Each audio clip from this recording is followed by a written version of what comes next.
7h10, Jean-François Aquili. Avec vous, Albin Texera, hashtag on en parle, un projet immobilier de Sandrine Rousseau qui crée la controverse en Bretagne. Oui, la députée écologiste de Paris envisage de s'installer dans une ancienne bergerie à Dinéo, une commune rurale de 1800 habitants en Bretagne, en plein cœur d'une zone agricole.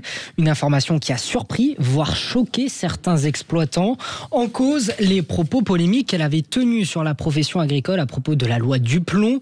Je cite, « Je n'ai rien à péter de la rentabilité des agriculteurs », a-t-elle dit. Depuis, ces mots ne passent pas. Patrick Strasser, coadeur, éleveur de moutons bio et voisin direct de la propriété, a publié une lettre ouverte. Comment peut-on vomir sur la profession agricole et venir s'installer dans une maison entourée de fermes ? Madame Rousseau, ne craignez-vous pas d'être la cible du mécontentement général au regard de vos postures idéologiques souvent hors sol, a-t-il dit.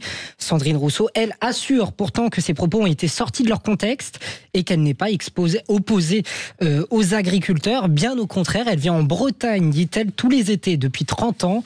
Ce projet, c'est pour se ressourcer. Elle ajoute aussi vouloir défendre une agriculture plus respectueuse et affirme que sa critique visait l'agrobusiness, pas les exploitants, excusez-moi. Voilà que nous allons nous intéresser donc à l'installation de Sandrine Rousseau en Bretagne. Pourquoi pas ? Après tout, ça peut favoriser le dialogue, le débat. Merci à vous, Albin Texera, dans un court instant. Tout de suite, notre premier grand débat de l'été. Et bonjour à vous, Charles Prats.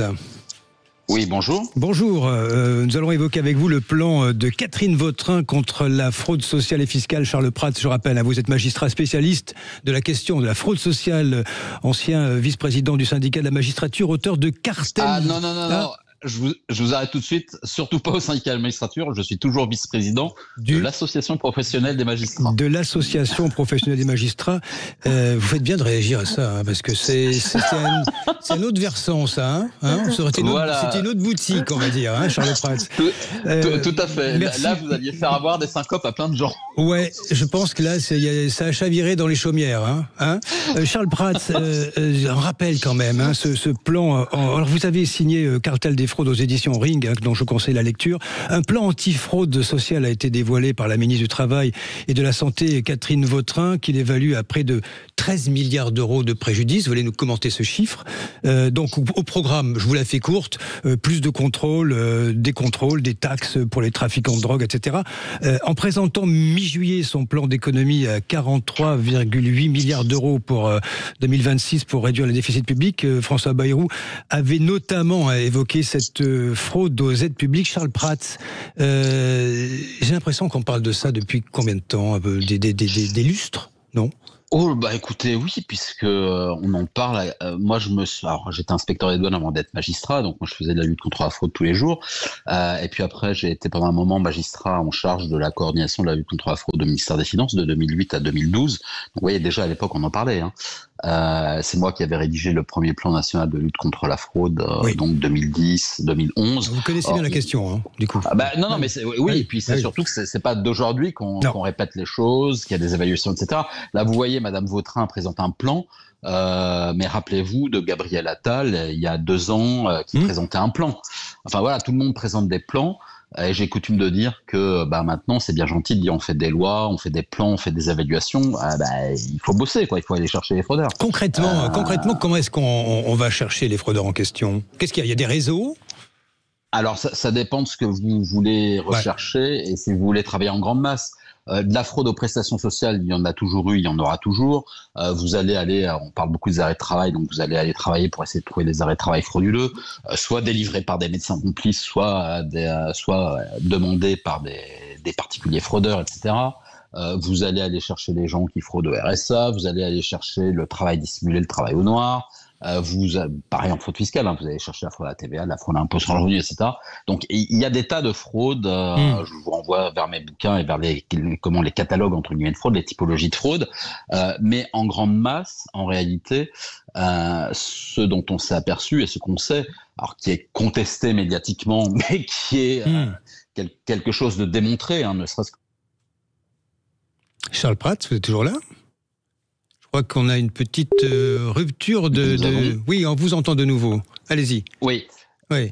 Oui, je dis le principal problème que nous avons, c'est le surnombre d'assurés sociaux qui a été évalué par la Cour des comptes à plus de 8 millions de personnes en 2020, 75,3 millions d'assurés sociaux pour 67 millions d'habitants à l'époque, et tout ça confirmé par l'Inspection générale des finances dans un rapport qui avait été remis à Gabriel Attal, où ils expliquent qu'il y a au minimum 4 voire 5 millions de personnes qui posent problème, qui sont prises en charge. Ouais.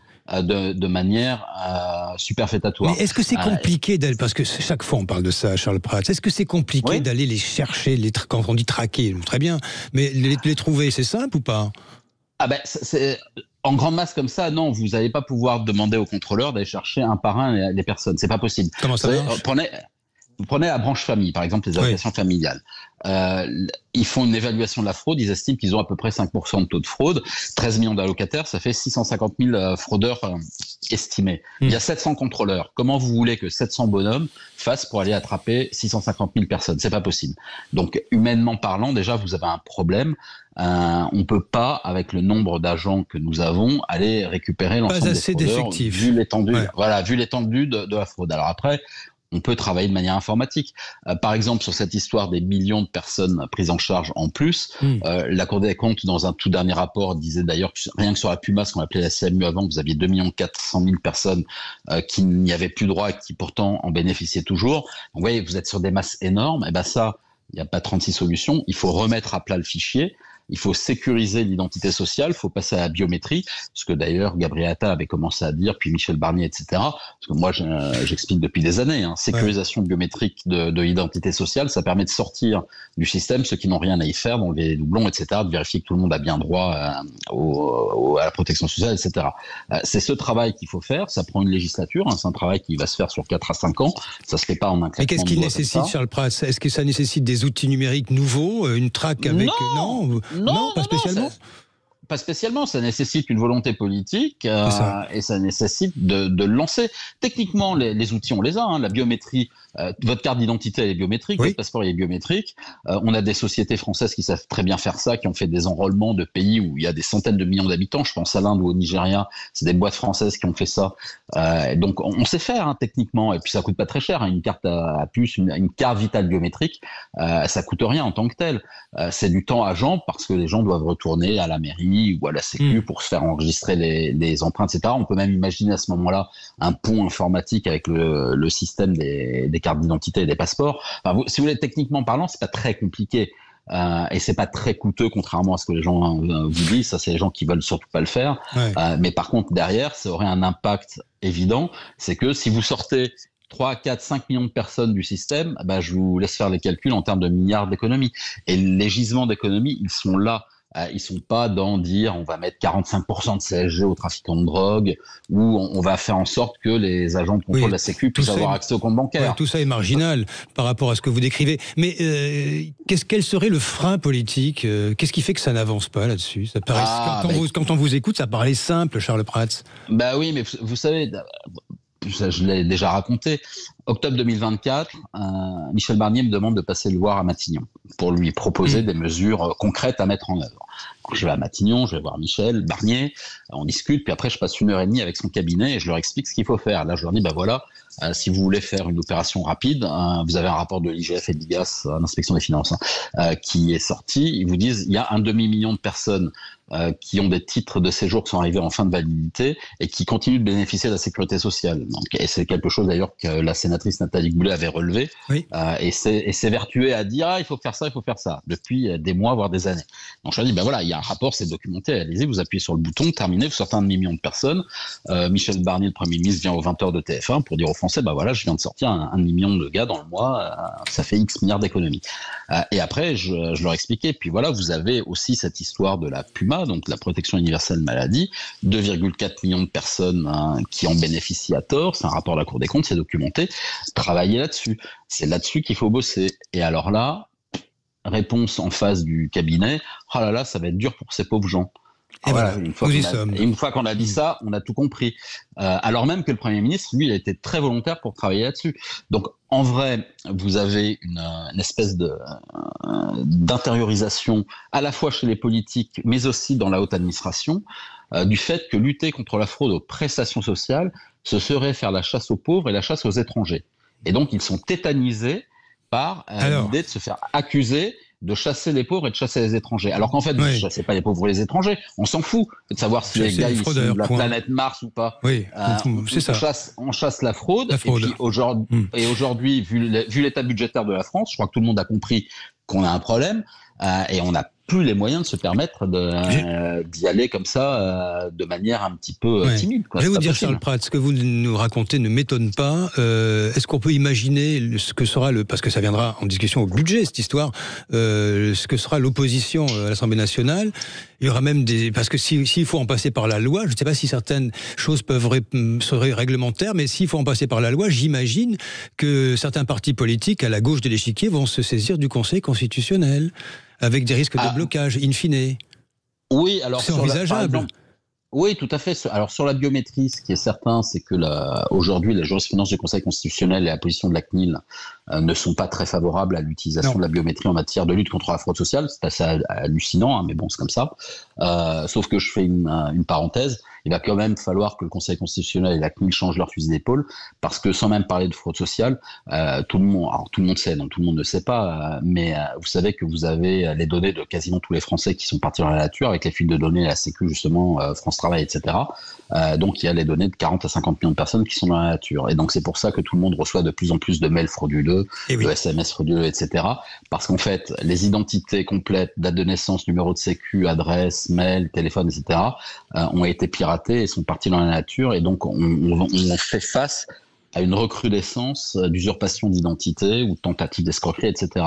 Et donc, à un moment donné, le seul moyen de sécuriser, ça va être la biométrie. Donc là, il va falloir quand même que le Conseil constitutionnel et la CNIL comprennent que on a changé de paradigme depuis 1 an et demi, 2 ans, et que c'est pas on va peut-être pas mettre en place la biométrie, il faut le faire pour protéger les Français, les citoyens, et pas seulement les finances publiques. Ça sent l'enterrement de première classe, d'après ce que vous nous décrivez, parce que le pouvoir politique n'ira pas.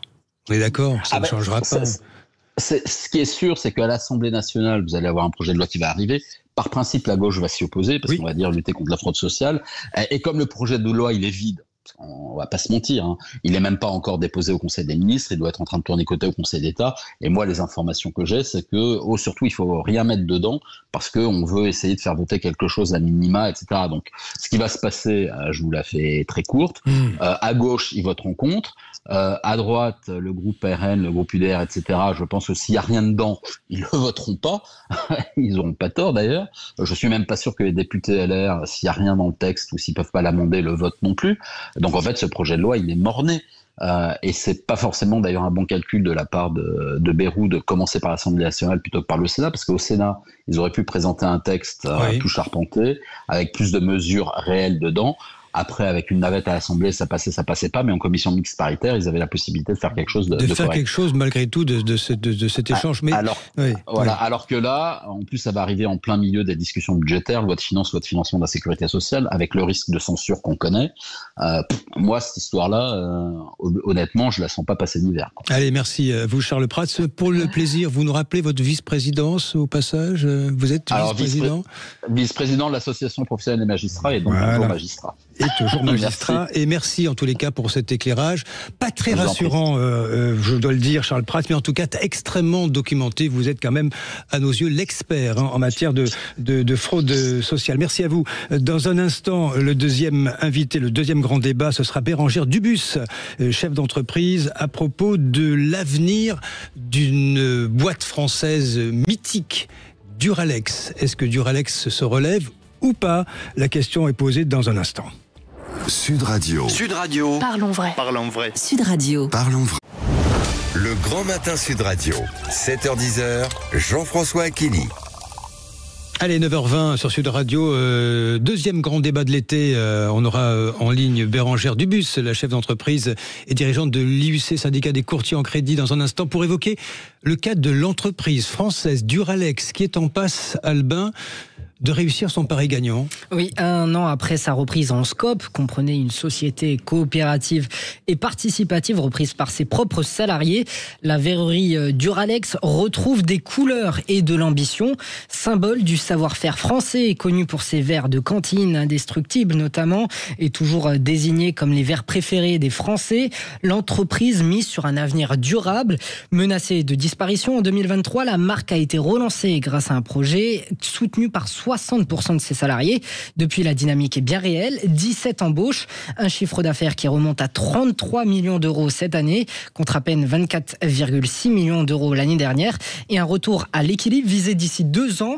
La verrerie a aussi rajeuni son image, boutique d'usine modernisée à Orléans, point de vente éphémère à Paris, collaboration, produits dérivés et un net regain d'intérêt à l'export, notamment en Asie et au Canada.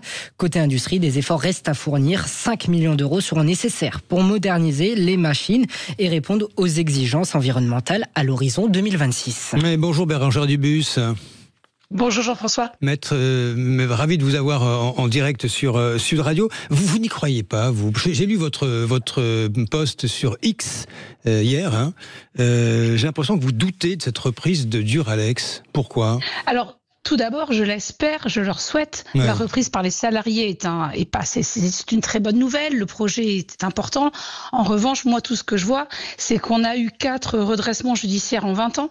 Que les outils de production n'ont toujours pas changé, que la ligne éditoriale n'a pas changé, qu'on est encore à 4 millions de déficit malgré quasiment 15 millions d'aides l'année dernière. Vous venez de le dire, il faut moderniser pour 5 millions. Pour une PME comme ça, on rappelle qu'il n'y a que, entre guillemets, 160 salariés à peu près. 4 millions de pertes, aucune entreprise survit. Et tout le monde est en train de sabrer le champagne, et c'est très bien. Mais je vous rappelle que nos entreprises, c'est aux 3 ans qu'on a les rappels de charges, les rappels URSSAF, étant quand tout commence à tomber, qu'il y a le plus gros taux de défaillance. Donc je trouve qu'après même pas 1 an, tout le monde est un petit peu optimiste. Alors il faut quand même rappeler, Bérengère, ces verres Duralex nous accompagnent depuis toujours, avec les petits numéros au fond par transparence. Non, mais... Oui. Et les verres Duralex sont fantastiques, et je viens de réaliser que j'ai dans ma maison de campagne, mon arrière-grand-mère, des assiettes Duralex que j'ai depuis ma naissance. Mais le problème, vous savez quoi, peut-être même que leur problème est dans leur nature, vu que c'est incassable. Comment vous remplacez un objet qui est incassable ? Donc finalement, c'est terrible. C'est vrai que vous les lâchez par terre, ils ne bougent pas. Mais qu'est-ce que vous contestez au juste ? Parce que là, il y a l'histoire de la SCOP. C'est plutôt c'est la bonne idée quand même, non ? Non, mais je ne conteste rien. La seule chose, c'est qu'en économie, il y a un côté quand je vois toute l'extrême gauche qui dit bravo, ils y sont arrivés sans patron. Tout d'abord, je vous rappelle que la SCOP, parce que c'est ça le message qui est derrière cette histoire de Duralex. Il n'y a que ça. En fait, le message, c'est qu'on nous met ça, Duralex, comme une espèce de cercle vertueux. Bien sûr que la SCOP, c'est un très beau modèle, un modèle auquel j'adhère, auquel je crois, mais quand on explique, bien fait pour les capitalistes, regardez une SCOP qui réussit. 1, elle n'a pas encore réussi. Et 2, la SCOP, c'est quoi ? Il n'y a que 60% des salariés qui eux-mêmes sont actionnaires. Donc il y a 40% des salariés qui sont des salariés comme dans toute entreprise quand même, faut le rappeler. Oui. Que parmi ces, on va pas dire des actionnaires dans une SCOP, mais parmi ces associés, on va dire, il y a quand même des parts qui sont différentes et tout le monde n'a pas investi la même chose.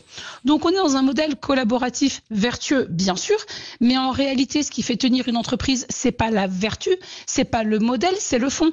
Est-ce qu'aujourd'hui, dans une entreprise où 40% de son coût, c'est l'énergie, et avec une énergie qui ne fait qu'augmenter, est-ce qu'elle a un avenir ? Je ne crois pas. Si on ne change pas le problème de l'énergie pour nos entreprises et nos industries, je n'y crois pas. Est-ce qu'une entreprise qui a eu 4 redressements judiciaires en 20 ans peut en 1 an, parce qu'elle passe d'un modèle de SS à un modèle de SCOP, changer ? Je n'y crois pas non plus. Donc en réalité, c'est très bien, l'intention est louable, c'est bien qu'il y ait une SCOP, c'est bien que les salariés soient maîtres de leur outil de production, qu'ils aient repris leur entreprise, tout ça est très positif.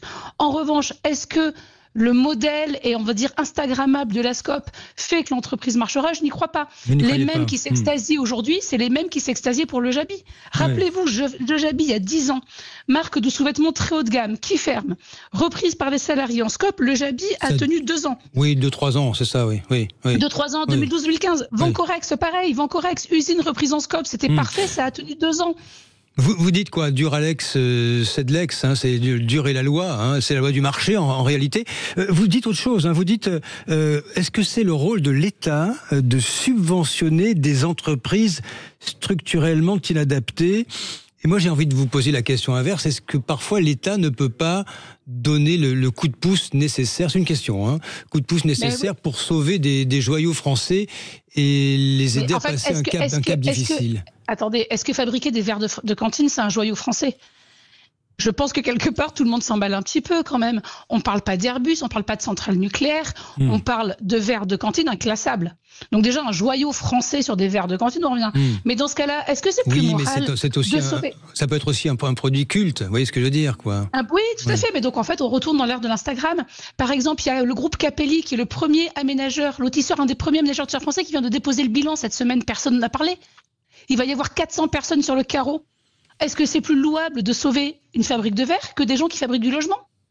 Question que je pose. Nexity a fait un plan social. Ils ont licencié la moitié de leurs effectifs. Ça met des gens au chômage partout en France. Est-ce que c'est légitime? Oui. Vous voyez ce que je veux dire? NG Promotion, promoteur montpelliérain d'où je viens, qui a fermé, tous les commerciaux se retrouvent sans rien parce que beaucoup étaient indépendants, ils n'ont même pas le chômage. Est-ce que c'est plus moral de sauver Duralex que de sauver les salariés d'NG? Mais on peut aller plus loin sur les boulangers qui ferment. Donc dans ce cas-là, l'État, aujourd'hui, comment on fait? On fait quoi? On sauve qui? On sauve qui comment? Est-ce que c'est plus moral de sauver Duralex que le boulanger en bas de chez moi qui a fait faillite avec le coût de l'énergie? Je ne sais pas. Quand vous voyez le ministre de l'Industrie, monsieur Marc Ferracci, faire le tour de France des usines, dire qu'on va sauver l'outil, relancer l'outil national, qu'est-ce que ça veut dire? Ce sont des injonctions ou est-ce que l'État a la main pour justement... Oui. Mais rappelez-vous Arnaud Montebourg et sa marinière, vous le savez très bien, monsieur Akili. Arnaud Montebourg et sa marinière qui nous expliquaient qu'il allait redresser la France. Chaque année nous explique ça, sauf qu'il ne peut pas y avoir d'industrie dans un pays, par exemple, où la ZAN, la zéro artificialisation nette des sols, fait qu'on ne peut pas bâtir d'usine. Ce n'est pas possible. On ne peut pas avoir d'industrie où chaque fois qu'on doit faire un entrepôt, il y a une majorité de gens écologistes, etc., qui s'y opposent. On ne peut pas avoir d'industrie si on n'a pas d'infrastructures, de routes et de ports pour tout livrer. Or, on a nos ports qui sont tout le temps en grève, notamment à Marseille. On ne peut pas avoir d'industrie quand on est dans un marché de l'énergie qui fait que les factures ont explosé encore de 40% et vont encore augmenter. On ne peut pas avoir d'industrie dans un pays où on paye 4 fois les gens plus cher et où on est dans un marché ouvert où on importe des produits. Donc en réalité, vous le savez très bien, le problème structurel de la France est dans un pays, le problème où l'emploi est plus cher, et c'est tant mieux, c'est pas la question. On ne peut pas concurrencer sur des produits bas de gamme. Ouais, vous nous décrivez une situation quasiment impossible. Enfin, je ne sais pas. Je ne dis pas une situation impossible. Mais en réalité, ce qui se passe pour Duralex, c'est triste. Mais c'est ce qui se passe pour les boulangers, pour les agriculteurs, pour les courtiers en crédit, pour les promoteurs, pour les vendeurs de vêtements. Regardez, Kiabi, la Halo Vêtements, tous ces magasins qui ferment les uns après les autres. Est-ce que c'était pas aussi moral de sauver les employés de CA, de Duralex? Pourquoi d'un coup cet engouement? Il y a des gens au chômage tous les jours, des entreprises qui ferment tous les jours. Un chef d'entreprise qui liquide, 17% font une tentative de suicide. 27% ont des pensées suicidaires, 42% chez les artisans et les commerçants. Tous ces petits commerces qui ferment. Pourquoi soudain Duralex? Parce que c'est dans l'air du temps, parce que c'est les verres de cantine. C'est ce que vous dites. Mais pour moi, c'est de la poudre aux yeux. Vous appelez l'effet Instagram, Ouais. Tout à fait, c'est l'effet Instagram. Mon verre Duralex, il est super sympa. Ça coûte 16 balles les 4 verres. Je reçois mes copains. Je dis que j'achète français, je me sens mieux dans ma peau. Mais on continue à importer nos vêtements de chez Chine. On continue à importer des affaires de l'étranger. Nos agriculteurs continuent à crever la dalle. Nos boulangers ferment. Nos restaurateurs font moins 30. Nos promoteurs, nos constructeurs sont à la rue. Les employés du BTP, pareil. Nos médecins font des burn-out. En fait, toutes nos entreprises aujourd'hui sont totalement pressurisées. Et on dit, tiens, l'argent de Nicolas qui paye, parce que vous ne trompez pas, celui qui met de l'argent sur Duralex, c'est vous et c'est moi. L'argent de Nicolas qui paye, on va le mettre dans Duralex parce que les verres de cantine, c'est super sympa sur Instagram. Je trouve qu'il y a quelque chose de très immoral, en fait. Allez, en tous les cas, votre voix tranche dans ce concert, on va dire, d'euphorie concernant Duralex. Non, mais je leur souhaite le meilleur, mais comme je le souhaite à chacune de nos entreprises françaises. Comme à chacune de nos entreprises françaises, le meilleur. Le meilleur, et peut-être parfois aussi autour de la situation de nos entreprises. Bérangère Dubus, peut-être un langage vérité, et pas de poudre aux yeux. C'est ce que vous dites ce matin. Exactement. On est droit partout. Soit on défend les entreprises, soit on les défend pas. Mais quand je vois toute l'extrême gauche qui crache au visage des patrons toute la journée, et qui d'un coup dit il faut sauver Duralex. Mais pourquoi plus Duralex que toutes les entreprises? L'emploi, il est dans nos TPE, dans nos artisanats, il est là-dedans l'emploi. Il est partout. Merci à vous, Bérangère Dubus, pour ces mots vrais ce matin sur Sud Radio.